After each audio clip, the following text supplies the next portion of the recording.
নমস্কার বন্ধুরা, মীনাক্ষী কিচেনে আপনাদের স্বাগত। আবার নতুন একটা রেসিপি নিয়ে চলে এলাম, বেগুন দিয়ে ইলিশ মাছের ঝোল।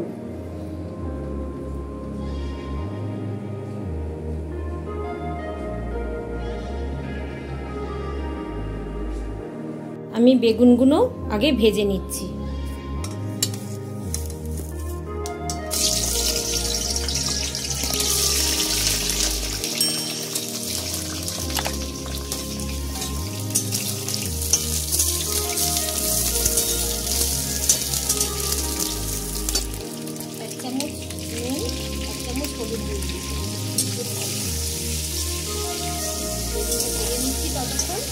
এবার আমি ততক্ষণ মাছের মধ্যে বেগুনটা ভাজা হতে হতে এখানে আমি ইলিশ মাছ নিয়ে নিয়েছি, ছোট ইলিশ নিয়ে নিয়েছি।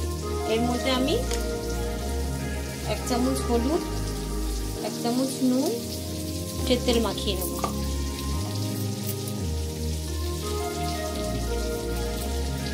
এবার এটাকে আমি ভালো করে মাখিয়ে নেব। মাখিয়ে নিয়েছি আমি। বেগুন ভাজা হয়ে গেছে, বেগুনগুলো আমি তুলে নিচ্ছি। এবার আমি বেগুনের তেলে মাছগুলো ছেড়ে দেবো একটা একটা।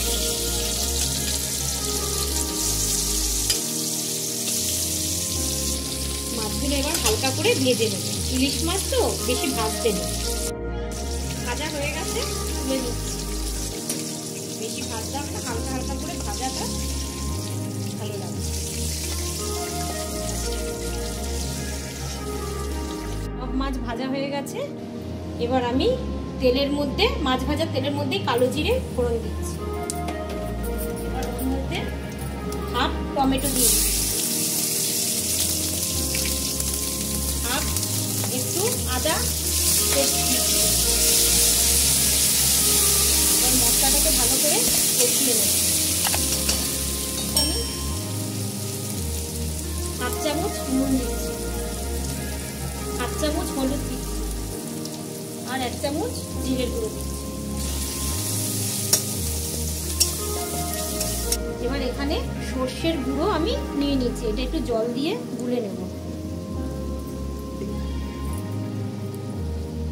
সর্ষের জলটা আমি দিয়ে দিচ্ছি।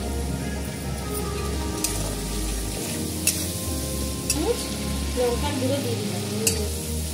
এবার আমি বেগুনগুলো ভেজে রেখেছি, এগুলো দিয়ে দিচ্ছি।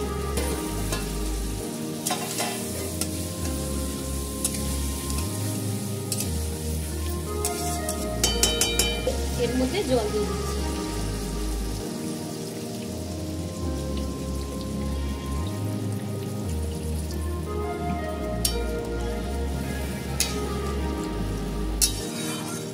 ইলিশ মাছ বেগুন ভাজা করে হালকা করে পাতলা মাখা মাখা ঝোল খেতে খুব ভালো লাগে, গরম গরম থাকে। এবার একটু ঝোলটা ফুটলে আমি এবার মাছটা দিয়ে দেবো। ঝোলটা ফুটে গেছে, এবার আমি মাছগুলো দিয়ে দেবো।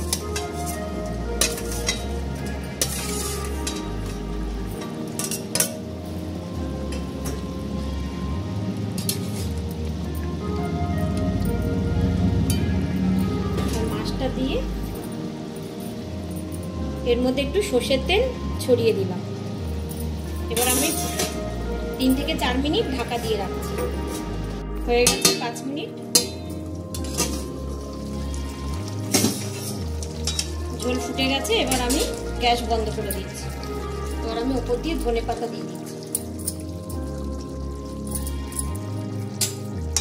হয়ে গেছে বেগুন দিয়ে মাখা মাখা ঝোল ইলিশ মাছের রেডি।